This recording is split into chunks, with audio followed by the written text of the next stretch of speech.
And I don't know if you know this, Jen, but recently we have undergone a rebranding. There are 29 infant toddler programs across the state of Kansas. We've all had different names, and has made it really difficult over the 32 years we've been around for people to find us. Obviously, in Johnson County, we were known as Infant Toddler Services of Johnson County, but the program covering McPherson County was called McKids. And I don't even know how you would even begin to figure out we were the same program. So I have I have I have a lot of experience with infant toddler services from a lot of different angles. And just as one of my favorite explanations about how this is so confusing for folks is that I was visiting a childcare program in Salina, and she had some concerns about a kiddo and was talking about how to talk to the family about getting, possibly getting services. And I said, you're at the toddler services, you're at Part C, you're Tiny K, went through all the things, happened to have my phone with me. So I Googled it, gave her the acronym. She says, oh, they're here like once or twice a month to serve so-and-so. And like, yes, it's that. And that is part of our issues, that we are not speaking the same language across the state at yeah. all. And, you I know, hope it helps. yes, I hope so too. And I think part of, we were contributing to the mess having 29 different names. And so about a year ago, all the infant toddler programs got together and we all said, you know what, let's make this easier for people to find us, families, community partners. And so we rebranded, and everybody has adopted the name Infant Toddler Services of Kansas. And then we have a modifier, and we can go through some of those on our website too. So we're serving Johnson County or provided by TARC, if you're in the Shawnee County area, serving Riley County. I serve more than Riley County. I serve Yeah, this area, large area. Yeah. sort of from Potawatomi and Wabunsee County up to the Nebraska Yeah. line. Perfect. Perfect. Well, hopefully you're going to start seeing this logo and this word Yes. mark. Yep. And you're going to see it all across the state. And so will your partners, with Casito and ITSN. We've even started to change some of our trainings that emphasize connecting with our infant toddler services partners to the new logo. Yay! Oh my gosh, I love it so much. This is so exciting.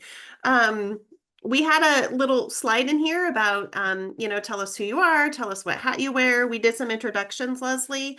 And Jen shared she is with Casito. ITSN is an infant toddler specialist, part of the specialist network, and Andrea Sorrells is her supervisor. So I shared that we connect with Andrea on a, pretty frequent basis. So yeah. Jen, just a little bit about myself. Here's some photos of me in particular. Me and my two daughters, me hiking. I have four animals. Only two made the Wall of Fame. The other two have some behavioral issues and didn't deserve to be shown today.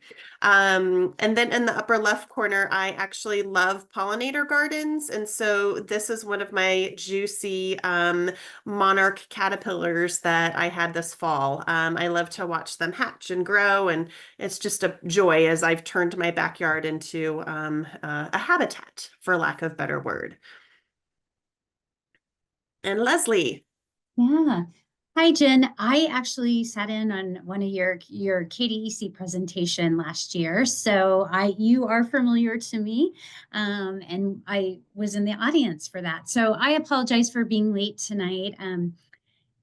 As it goes, computer issues, but I'm here and we're going to celebrate that, right? So, as you all know, I'm a speech language pathologist and have been doing early intervention since 2001. Started at Wyandotte County and moved over to Johnson County, and stepped into the assistant director role last year.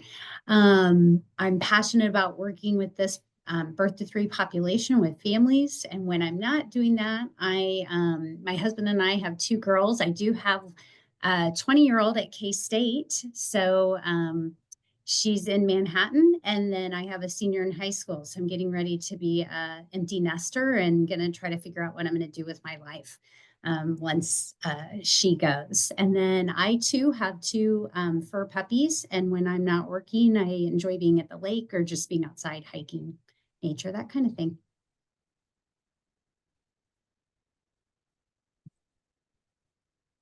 So one of the pieces, again, we talked a little bit about our statewide name. There being 29 infant toddler programs spread across Kansas, so every inch of the state is certainly covered. And over 11,000 infants and toddlers received services between 2022 and 23. Our state data is always a little bit behind just because of how they close out our fiscal years. But that number has been steadily rising. There was definitely a big jump since 2020. So it's been fun just to see our program, expand our ability to support infants and toddlers across Kansas for various developmental concerns. There's been a really big push for that infant mental health, social emotional development. And Jen, again, I think that the presentations at KDEC last year, thinking about the daycare providers that were there, a lot of it centered around regulation and the behaviors and how to support what that is and how that looks, and it's certainly something we've seen an increase in referrals, and so just lots of conversations about not only looking at that evaluation and eligibility, but also how do we provide services and how do we support our early care providers, knowing that they're with them often 40 plus hours a week. I shared earlier with Caitlin and Rhonda, our particular program. We're the largest of the 29 programs. We served a little over 2,500 children in Johnson County last year. And again, that's just been steadily increasing over the time, certainly the last 5 years. But in the 20 years Leslie and I have been here, we used to have like 1,100 children in our program. So it's really been fun to see us, connect and have a bigger impact. Leslie, do you want to share a little bit about, again, just kind of what we're doing and why? Yeah.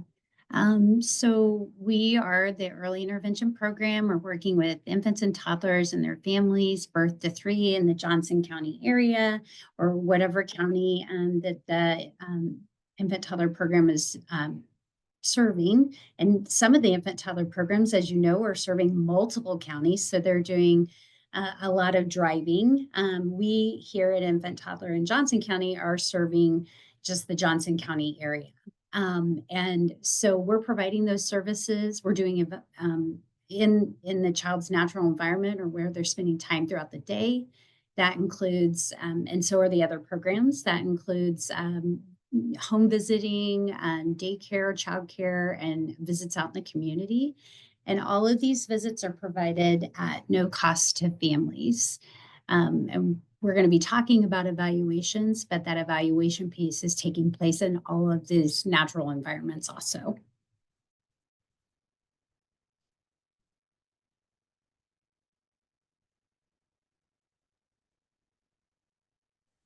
Sorry, did I go too far? Nope. So as we kind of think about, who can make those referrals to infant toddler, the main thing that we want everyone to know is that anyone can make that referral.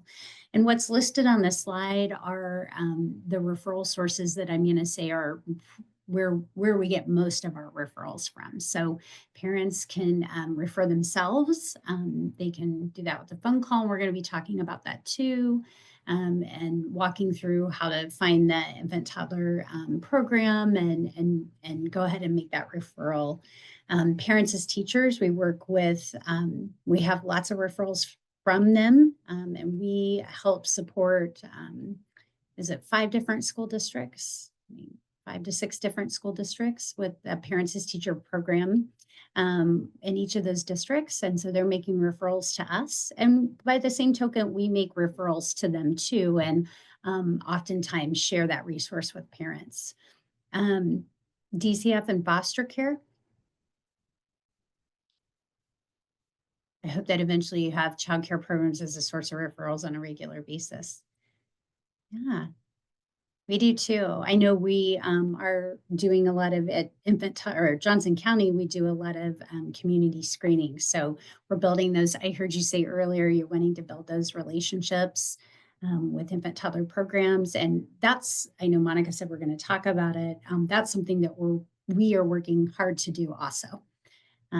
So we receive referrals from DCF and foster care or the mental health centers, sometimes Johnson County Mental Health.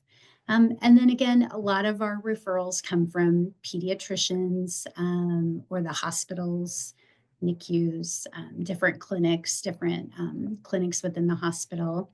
We have some from dentists, pediatric dentists, and then WIC. But again, we just wanted to, really emphasize that anybody can make a referral to the infant toddler programs across the state. And Jen, I was thinking about your comment about hoping that we have those referrals coming in from childcare partners. For about 5 years, I was the intake coordinator here at Johnson County, and I had so many childcare providers in home and centers call and say, "Hey, we've got a kiddo we're worried about, but we don't know how to talk to the family. Like, what are some ideas of things to say?" And like, so fast forward 10 years, 15 years, we still have that. Like, that seems to be almost the biggest barrier. And so, as Leslie said, we go in and we schedule, child find screenings, right? So we offer screenings to everybody, but inevitably it seems like that one child that the childcare staff is really worried about doesn't complete the screening. So those are things that we see, and I don't know about on your end, but that's a hard conversation to have, I think, for families and or for the providers with the families. And we actually have some trainings that are really focused on those conversations and the referral process. I was actually just updating one that I have today that is about the basics of the system. I love that. And then since we did have just like a little group here, if you don't mind, I'd like to talk about a couple of other childcare trainings that I have that I would be interested in. Yeah, is this a good time and space to do that, since we kind of delved in? It's fine for me, but because it's being recorded, I didn't want to get off your timeline. So I don't know if all of you are aware, but one of our major functions is to provide the trainings that childcare programs need to maintain their license. And my group was brought on, Andrea and I actually started the same day, to provide that guidance and build a lot of those trainings. And so we have spent a couple of years really building a lot of trainings. And I actually have the one that Leslie probably, the one that Leslie attended was probably the early intervention, creating partnerships, early intervention. Yes. The actual name of it. And so I would really like to see those training. I've got a special education one, because the systems are, just enough different. I created 2 separate trainings so that it didn't get too terribly confusing. So, and they're created really to be used in partnership with our early intervention infant toddler specialist partners and our Part B inclusion preschool partners. So it would be really nice to have us all in the same room, learning the same, having those discussions about what are the barriers and how are we going to collaborate and have that consistency between the care system, if they're outside of the family, if they're not with family all day, if they're using other sort of care system during the workday, and then connecting that with the services that you all provide at the same time. Yeah, it's amazing how many things we do similar, and yet how hard it is to access these similar types of resources. Yeah. So yeah, it's really too bad. But kind of leading into what Jen has talked about, this is really just, a step-by-step of what happens. We wanted to share that with the audience in terms of once a referral is made, what does that look like? And once a referral is made, whether that's by a parent, whether that's through a community partner, our intake coordinator will go ahead and contact the family and complete simple demographic information, asking questions related to, where the child spends his or her day, what the referral concern was or is, and really just having a quick conversation to get enough information so we can proceed with the evaluation. We do an evaluation looking at all areas of development, fine motor, gross motor, speech and language, cognition and play, social, emotional, and then adaptive skills, eating, sleeping, things like that. And so within that evaluation, children do have to qualify for our program. We are a Part C program of the Individuals with Disabilities Education Act, IDEA. And so we are special education for children ages birth through 2. And then once they turn 3, they can transition into the school district to receive those services through the school district. So once that evaluation is done, the Infant Toddler team will talk with the parents about and caregivers about if that child qualifies, what do we do next? And one of the next steps is to develop that individualized family service plan. A lot of people are familiar with the acronym IEP, which is the individualized education plan through school districts. We like to jokingly say ours are baby IEPs. They're just as long, so they're not really babies, but they are for and centered around the family versus in the school district, they're centered around education. So we sometimes have family goals on there in addition to goals about the child's development, which is a kind of a cool piece as we get to go in and support the entire family, siblings, parents, grandparents, early care providers. Once that IFSP is written and signed by the family, we have consent to go ahead and start those visits, and then they begin. And some children receive visits weekly, some children multiple times a week, some children 2 or 3 times a month, some every month. It really depends on a lot of different factors, including what's on the IFSP for outcomes, including what the parents and caregivers are needing, wanting, expecting for support, what we're recommending also. And then we kind of take all of those things and come up with a good starting frequency of services, checking in on whether or not that's enough or too much as we go along.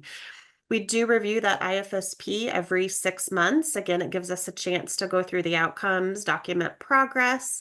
Sometimes families are like, wow, they forget 6 months ago what we were initially working on.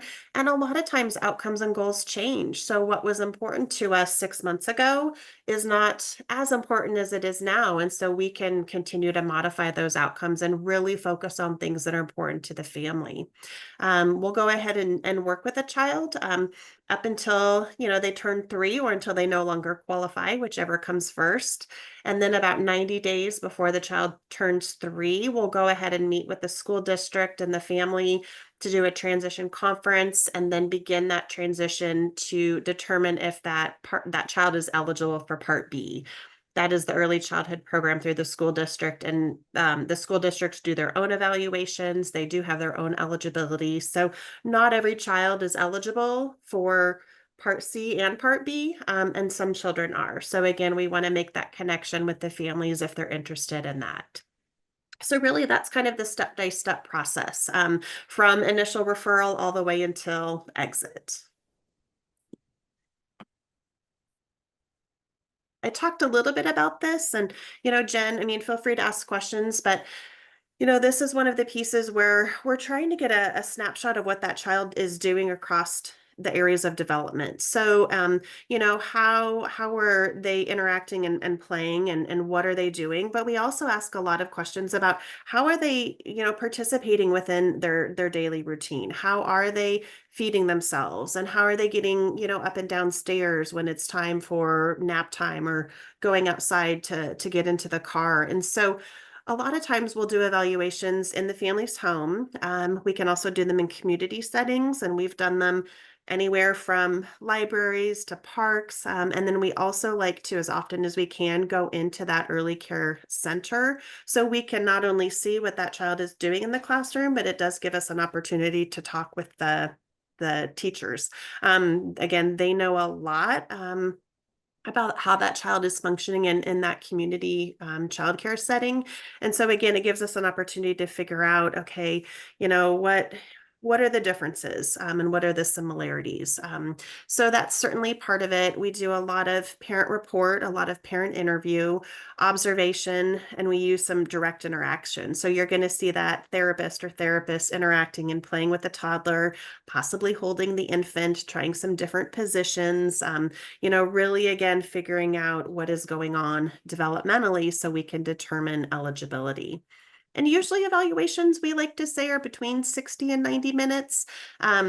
Sometimes they're a little bit longer, especially if there's siblings or multiples. Certainly we have families where English is not their primary language. So when we have an interpreter with us, that does extend the evaluation. So we always like to schedule for a little cushion, knowing we may or may not need that entire 90-minute time.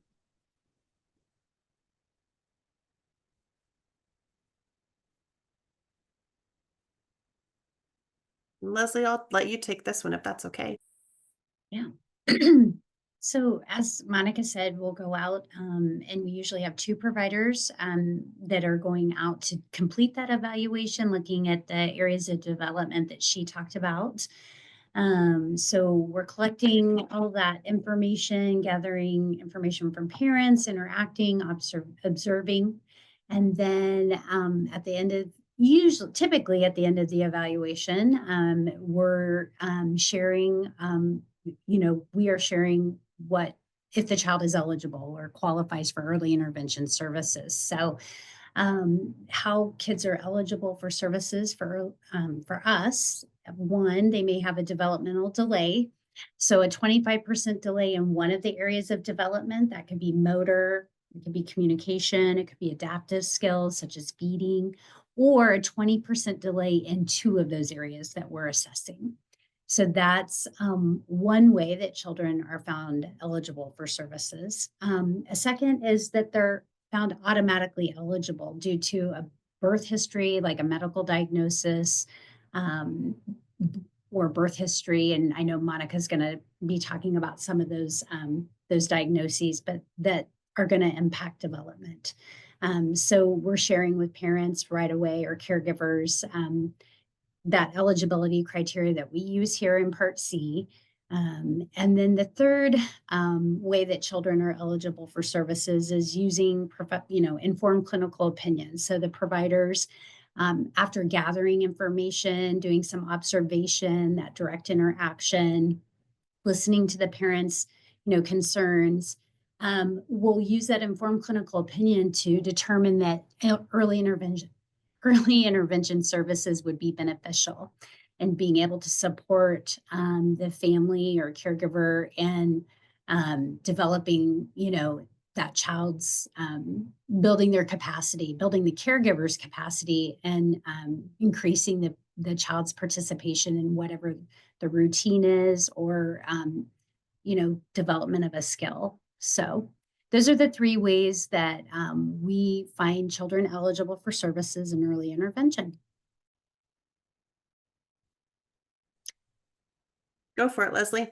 Well, I was just going to say, in that auto eligible, we do have a procedural manual that we talk about, and these are some of the MNSA syndromes or diagnoses that are listed.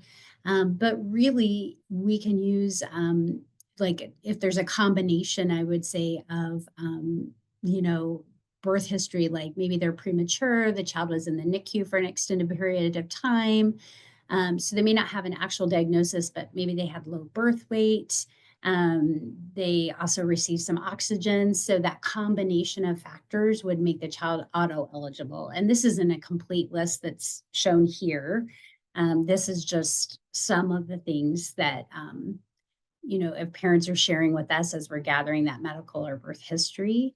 I would say IUGR is also one, and failure to thrive. Those are ones that we also hear that would make the child auto eligible. Anything you want to add, Monica? I don't think so. I mean, I definitely think, if there's a medical component, I would, just encourage referral sources to go ahead and connect with us. We'd rather be safe than sorry. And we'd rather say, yes, this is an instance where your child would be automatically eligible. even if there's not a delay, we know that, you know, with any of these medical conditions, there could be. So it gives us an opportunity to go ahead and really start that early intervention sooner than later, which is always what we want to do for sure.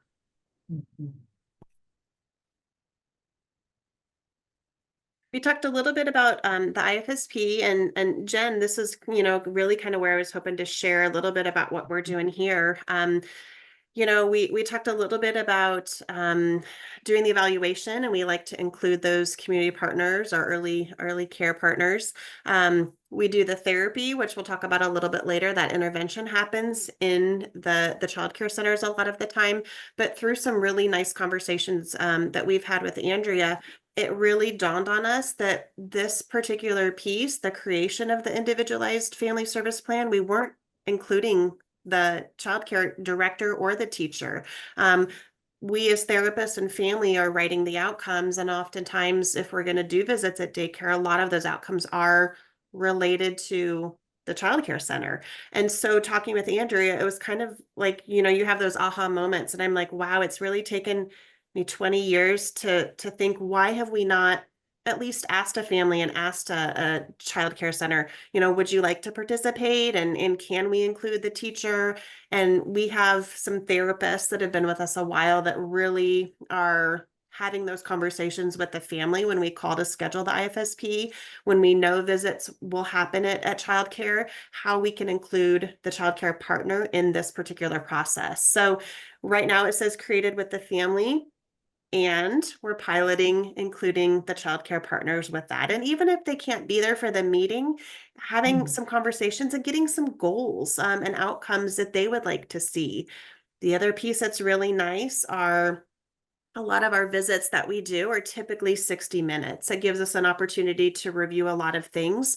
What we're finding out from our childcare partners, 60 minutes is a long time to have somebody in your classroom, especially if you have multiple children that have, and you have a lot of providers coming in and out. So sometimes we find that the childcare providers are like, you know, 40, 45 minutes during these routines would be great. And so again, I love it because we really are individualizing the services for that child and for their team, and not just doing what we've always done because we're supposed to. So that's the really big piece that we've been trying, and then sharing it out gently. But you know, I will be honest, without that conversation with Andrea, I don't know that we would be here.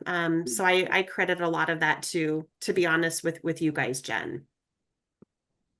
Well, my journey to here has been sort of the opposite of that. I was a family child care provider, and one of the children in my care was receiving speech services. Child care, the SLP would come to my home. She was a veteran. She was fantastic at what she was doing. She had done this before. She regularly included child care programs. She was amazing at getting the whole group on board. So, you know, we were working on sign language, and I had some little ones in my care who took care of him, who would meet his needs without him needing language. And so then she taught them to encourage him to use his sign, to use his words, and communicate his needs instead of just anticipating them. And so then that was in a very small town. And then I learned that was not happening everywhere. I assumed, because that was my first experience with infant toddler services, was the model. So I am that child is now 25 years old.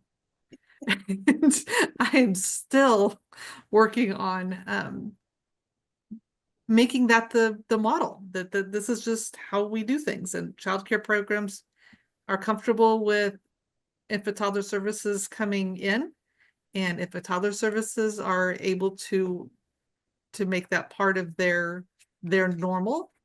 So there's just someday. Yeah, I mean, I think we all share the same vision.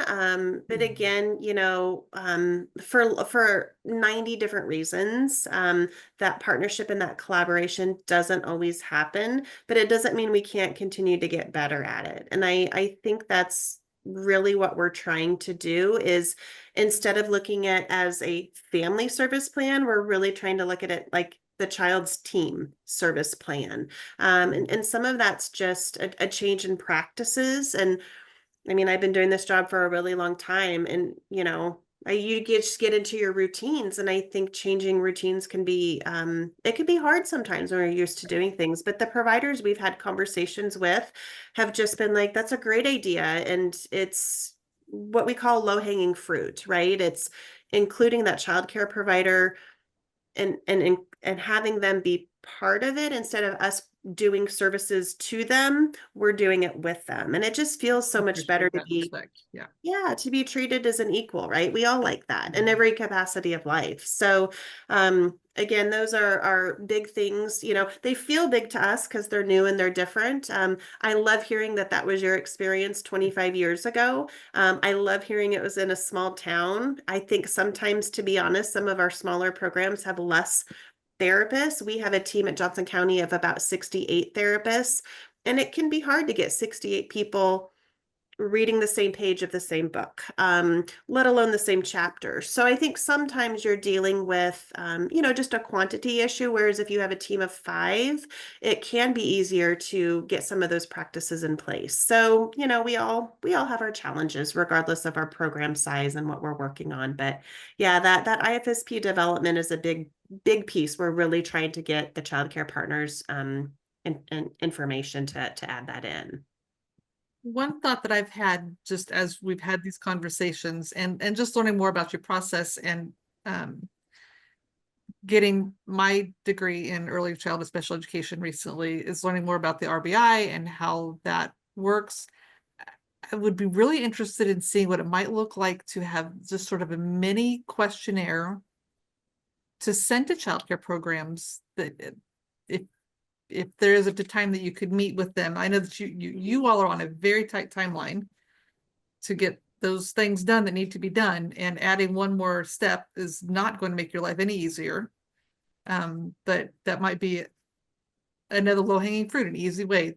Here's a five questions. Tell me 5 things that just thoughts that I've had about how to help streamline this process. Yeah, and I think, you mentioned that tight timeline, and we do from initial referral to having the IFSP written, we have 45 calendar days. So Saturday, Sunday, holidays count. We know that, infants and toddlers haven't, you're right, they haven't been on the earth too long yet. And so that timeline is really tight. Versus a school district, it's 60 school days. So weekends and days off don't count in that particular timeline.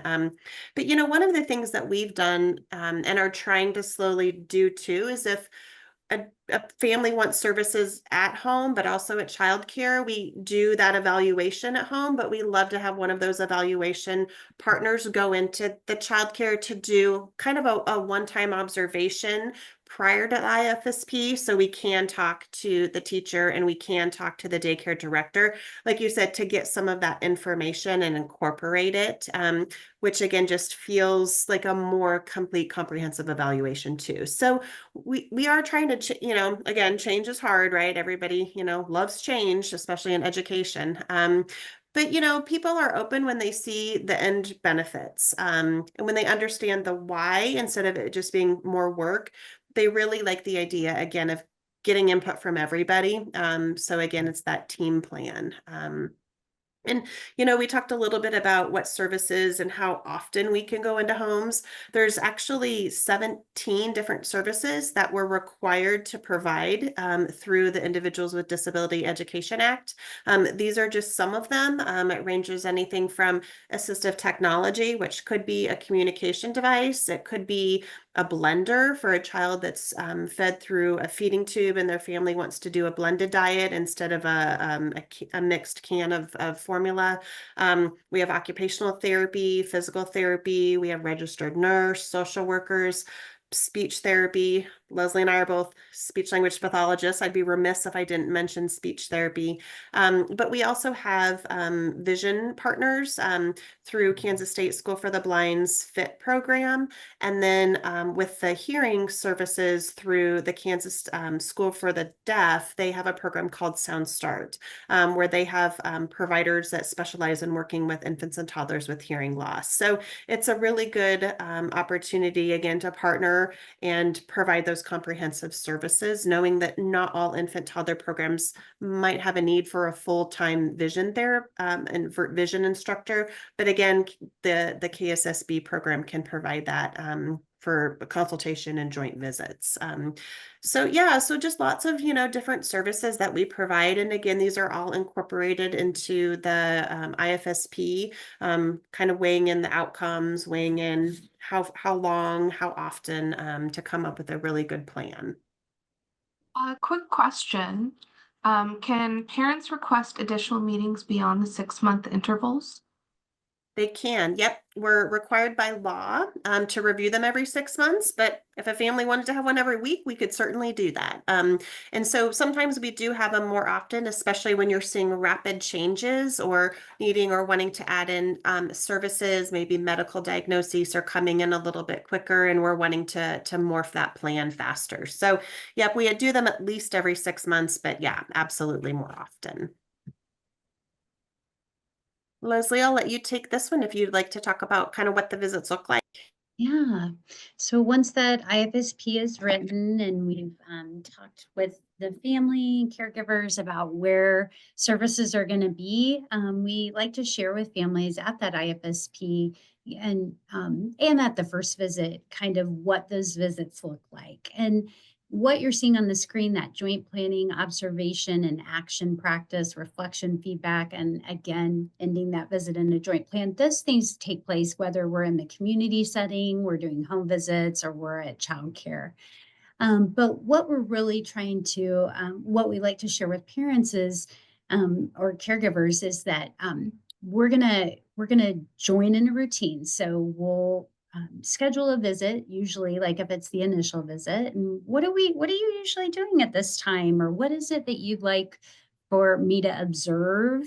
How could I be helpful? What support might you need? What's going well? So we'll get that visit scheduled, and then we're gonna come in and we're gonna be doing some observation, because even at that evaluation, I mean, that's kind of a snapshot of a little bit of the big picture. There's a bigger picture, and we want to get some more information. So we're doing some observations on what does the routine look like, or whatever it is that we're doing. How are the parent and child, or caregiver and child, interacting?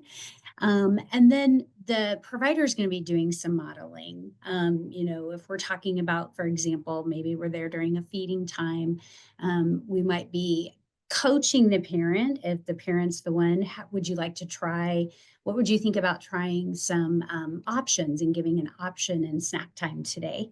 That kind of thing. What are some options that you're okay with Bobby having?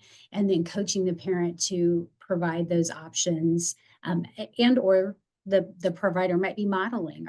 Would you be okay if I modeled what that would look like? And then giving the parent, if the provider's modeled, giving the parent an option to practice that. And then reflecting on how that went. What did you notice that Bobby, how did Bobby respond? How did that feel to you? What worked well, what didn't? And kind of, I'm going to say, teasing out if that's a strategy to build on, or the parent would like to try in between that, when the provider leaves that day and the next scheduled visit. So we're giving feedback along the way, whether that's observations we're making or feedback on when the parents or caregiver is trying or practicing that strategy, what we noticed. And then we're going to come up with that joint plan. Again, what is it the family would like to practice in between that visit and the next visit? And then we're also going to schedule that next visit, asking, what would you like to practice next time I'm here? Or maybe through our conversation, we found out that bath time is not going well. And so we might schedule a time to, that next visit might be scheduled during bath time, or if it's not going to be during bath time, maybe, like in the summer or something, we're having that visit scheduled during, like water play, that kind of thing. So we're wanting to know, or we're wanting to schedule visits with families for times that they may need some support, or additionally, when things might be going well, and really reflecting with them on why that's going well, and seeing if we can use those strategies that are building the child's independence and participation, and see if we can move that into other routines and things that are going on with the family. Any questions about that? I feel like I'm kind of stumbling, so I apologize tonight. Maybe I'm a little dysregulated. I don't know. You're doing great. We just have it's a little less than a minute, but we wanted to just show a family's perspective on what early intervention meant to them. So I'm gonna click play and cross my fingers it worked. We tested it earlier.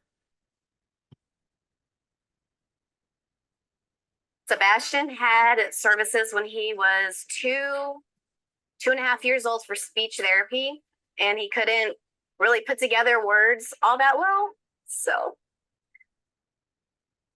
Grayson had some food sensitivities and wasn't gaining weight the way that we needed to, and we followed a regimen and listened to her guidance. And she was real open. There were a lot of resources we brought in. She always vetted everything and made us feel really comfortable with how we could get him on track where we needed to be. And they came to our house and worked with worksheets, blocks, toys. They were so amazing with him. They came to his preschool and made preschool visits.